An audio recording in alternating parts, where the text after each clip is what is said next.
Hey everyone, how you doing? Just thought I'd do a video on a little project I'm doing. First of all, I'll start off by saying I am no woodworker, no carpenter, and my hat's off to those of you that are woodworkers, carpenters, and that type of thing, because I certainly am not. Anyway, I'm building a frame for a stained glass window. This window, wrapped in bubble wrap, but you can get a little look at it, was made by the person that oh, my hands were filthy. The person that built the our house that we lived in before this one. We tore it down, but the guy that built it, and he actually made this stained glass window himself, and it was above the door, the front door, and it had been there for 40 years or so. And so when we had the house torn down, I actually had the construction crew removed this and put it away for me, and it's been in storage for about 5 years now. I've been meaning to do something with it, and so I was asking the wife the other day, there's really no place to put it in the house. Like, I thought of building it into the house, but it's just kind of awkward. It's not the right size to be above a door or our doors or anything. So what I did was I built a frame with just rough grade Home Depot 2x2s, miter cut. Then I used some little corner molding in there, and actually 45 degrees, well, close to it anyway. And I used some gel stain on it, and I could have sanded it out. I used the air sander and I put it away already, but I thought I'd leave it kind of rough looking. It looks kind of neat that way. It'd be cool. And so yeah, my plan is to put the glass in behind here, and then do the same thing with molding on the other side to sandwich it between and hold it. My only problem is, of course, when I bought the molding, which is, let's see if you focus. So you can see that profile. I accidentally bought just plain old cove molding too. So I'm about 5 feet short of this type of molding. I have to go back to Home Depot. I'm going to wait until after what time is it now? Just about 5:30, bad time to be out there in traffic. So I'm going to wait till later and go get some. My wife's away in Calgary right now on a business trip. She'll be back tomorrow evening, so I want to get this done before she got home. Actually used squares, tried to make it all square, measured everything. This is why I don't have the patience to be a carpenter, or I'm not a very good one, because you do have to be very patient. You know, it's true what they say, measure twice, cut once. Because unlike welding, if something's a little short, I can't just add more onto it. So yeah, mitering the corners was interesting. I was going to cheap out and just do cut there and then butt against it, but I actually mitered them. And what I used, I sold my miter saw because I just don't use it. I have this old miter saw thingy with a saw on it, and it works. Not very great, and it took forever. I probably could have had that built in about 1/4 of the time it took using this, but it worked all right, and it turned out better than I expected for something I do, to be honest. It's going to look neat. I'll have to show you guys when it's all finished.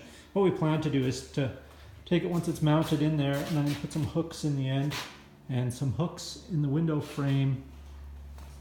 I'll show you in the house. This is the back of the house facing the garage. So that big window there is in our kind of family room area. So we plan on hanging it there in the window, so when the sun comes through, it'll shine through the glass. And it should look pretty cool. If not, my other plan was, the wife's not keen on this, but we'll see, we might not like it in the window, is to, once I've got it sandwiched in there, is I can put a backer on it. Just a flat piece of thin wood against there, and backlight it. I'll put some kind of cob lighting or something, strip lights that go in along there, and backlight it, and that should look pretty neat. Then we can just hang it on a wall. Not entirely sure, but yeah, I just thought I'd show you my horrific woodworking. Oh my God, it's touched stain stuff. I even wore gloves, disposable gloves. And there's a stain I used. It's a dark walnuts type stain. But yeah, even wearing gloves, I still get this stain all over myself. Like a little kid eating a chocolate cake. Chocolate all over the place. And I did just, when I was done with the rag, this stain rag, I just throw it on the floor here. Don't want to throw it in the garbage can. I actually seen a video of someone I know's shop burning down from the inside. He had stained something and threw the rags, paper towels and stuff in the garbage. And he actually didn't burn down his shop, I shouldn't say that. His garbage can was in the corner like that, and it was a plastic one. And it caught fire. You can see it on the security footage from overhead. It caught fire, melted, and just, thank God, didn't catch anything else on fire. But it burnt the garbage can to the ground. Came into the shop in the morning, just saw a melted blob of plastic on the floor. So he checked his security footage and saw the whole thing. The flames were like reaching the roof, but like I said, they didn't catch anything, thankfully. So he lucked out there. So I've always been very paranoid. I do have a flammables metal bin, help prevent fires. It's just a little metal trash can with a metal liner in there. So yeah, I use that. I'll probably put it in there after. I'm not done with it right now. So yeah, that's about it. That's my interesting video of my hokey miter box, miter saw. It works. Some ammo cans, I'm not sure what I'll do with those. I've had these for a while. I used to geocache. I had these out in the woods. This one's camouflaged. It's just flat black. Hide them out in the woods, post the coordinates, and people would go find them and stuff and sign the logbook, whatever. Those of you that have ever geocached will know what I'm talking about. If not, Google it.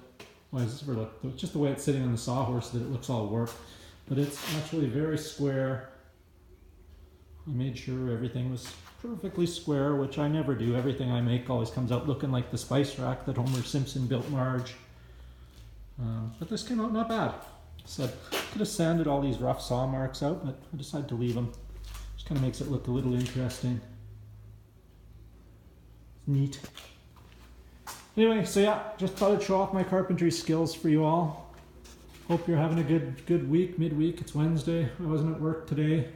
I was getting some more dental work. I'm finally done with dental work for a little while. So my mouth is still kind of half frozen. But anyway, thanks for watching. Have a great day and take care.